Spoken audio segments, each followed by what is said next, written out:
Gálatas capítulo 1 y algunos datos importantes. La formación. El emperador Augusto la estableció formalmente como provincia en el 25 a.C., tras un periodo de alianzas e influencia romana en la región. Extensión. Abarcaba una zona amplia en el centro de Anatolia, actual Turquía, que incluía ciudades como Ancira, actual Ankara, Pessinus, con su importante templo de Cibeles, Tabium y Ancira. Capital. Ancira se convirtió en la capital de la provincia y un importante centro administrativo y comercial. Organización. Como provincia imperial, estaba gobernada por un legado o gobernador designado por el emperador. Religión. Aunque se permitía la libertad de culto, se promovió el culto imperial y la integración de los dioses gálatas con el panteón romano. El templo de Cibeles en Pessinus se convirtió en un importante centro religioso a nivel imperial. Economía. La agricultura, la ganadería y la minería eran actividades importantes en Galacia. La provincia también se benefició de su posición estratégica en las rutas comerciales que conectaban Oriente con Occidente. Sociedad. La sociedad gálata se romanizó gradualmente, adoptando el latín, aunque el griego seguía siendo la lengua principal, y las costumbres romanas. Sin embargo, los gálatas conservaron cierta identidad cultural propia. Los gálatas eran conocidos por su destreza militar, y muchos sirvieron como auxiliares en el ejército romano. Cuando Pablo visitó Galacia, la región ya era una provincia romana. Esto facilitó sus viajes y la difusión del cristianismo, gracias a la red de caminos romanos y la relativa paz impuesta por Roma. Pablo fundó varias comunidades cristianas en ciudades de Galacia, compuestas por gálatas, griegos, romanos y personas de otros orígenes. Saludo y autoridad apostólica. Versículos 1 al 5. Pablo se presenta como apóstol, no por designación humana, sino por la voluntad de Jesucristo y Dios Padre. Esto es crucial, ya que la autoridad de Pablo estaba siendo cuestionada en Galacia. Recalca que su evangelio viene directamente de Dios. Sorpresa y reprensión. Versículos 6 al 9. Pablo expresa su asombro y decepción por la rápida desviación de los gálatas del evangelio que él les predicó. Los acusa de seguir un evangelio diferente, que en realidad es una distorsión del verdadero mensaje de Cristo.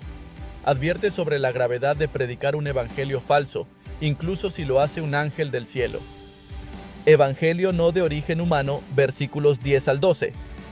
Pablo afirma que su evangelio no es de origen humano, no lo recibió ni aprendió de ningún hombre, sino por revelación directa de Jesucristo. Testimonio personal. 13:14. Pablo relata su pasado como perseguidor de la iglesia, demostrando la radical transformación que experimentó al encontrar a Cristo. Su celo por el judaísmo era tal que sobrepasaba a muchos de sus contemporáneos. Llamamiento y comisión. Versículos 15 al 17. Pablo describe su llamado sobrenatural y su preparación para predicar a los gentiles. Destaca que no buscó la aprobación de los líderes de Jerusalén, evidenciando la independencia de su ministerio. Encuentro con Pedro y Santiago. Versículos 18 al 24. Pablo relata su primer viaje a Jerusalén después de su conversión, donde conoció a Pedro y Santiago. Este encuentro breve sirve para confirmar su llamado y la autenticidad de su evangelio. Las iglesias de Judea glorificaban a Dios por la obra de Pablo entre los gentiles.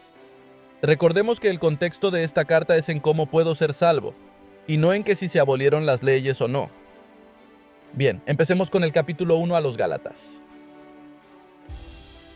Pablo, apóstol, no de hombres ni por hombre, sino por Jesucristo y por Dios el Padre que lo resucitó de los muertos, y todos los hermanos que están conmigo, a las iglesias de Galacia. Gracia y paz sean a vosotros, de Dios el Padre y de nuestro Señor Jesucristo, el cual se dio a sí mismo por nuestros pecados, para librarnos del presente siglo malo, conforme a la voluntad de nuestro Dios y Padre, a quien sea la gloria por los siglos de los siglos. Amén. Estoy maravillado de que tan pronto os hayáis alejado del que os llamó por la gracia de Cristo, para seguir un evangelio diferente. No que haya otro, sino que hay algunos que os perturban y quieren pervertir el evangelio de Cristo. Mas si aún nosotros, o un ángel del cielo, os anunciare otro evangelio diferente del que os hemos anunciado, sea anatema. Pues ¿busco ahora el favor de los hombres o el de Dios? ¿O trato de agradar a los hombres? Pues si todavía agradara a los hombres, no sería siervo de Cristo. Mas os hago saber, hermanos, que el Evangelio anunciado por mí no es según hombre. Pues yo ni lo recibí, ni lo aprendí de hombre alguno, sino por revelación de Jesucristo. Porque ya habéis oído acerca de mi conducta en otro tiempo en el judaísmo, que perseguía sobremanera a la iglesia de Dios, y la asolaba, y en el judaísmo aventajaba a muchos de mis contemporáneos en mi nación, siendo mucho más celoso de las tradiciones de mis padres. Pero cuando agradó a Dios, que me apartó desde el vientre de mi madre y me llamó por su gracia, revelar a su Hijo en mí, para que yo le predicase entre los gentiles, no consulté enseguida con carne y sangre, ni subí a Jerusalén a los que eran apóstoles antes que yo, sino que fui a Arabia, y volví de nuevo a Damasco. Después, pasados 3 años, subí a Jerusalén para ver a Pedro, y permanecí con él 15 días, pero no vi a ningún otro de los apóstoles, sino a Jacobo el hermano del Señor. En esto que os escribo, he aquí delante de Dios que no miento. Después fui a las regiones de Siria y de Cilicia, y no era conocido de vista a las iglesias de Judea, que eran en Cristo, solamente oían decir, aquel que en otro tiempo nos perseguía, ahora predica la fe que en otro tiempo asolaba, y glorificaban a Dios en mí. Gracias por ver el video, mis hermanos, que el eterno Rey de Gloria los bendiga mucho.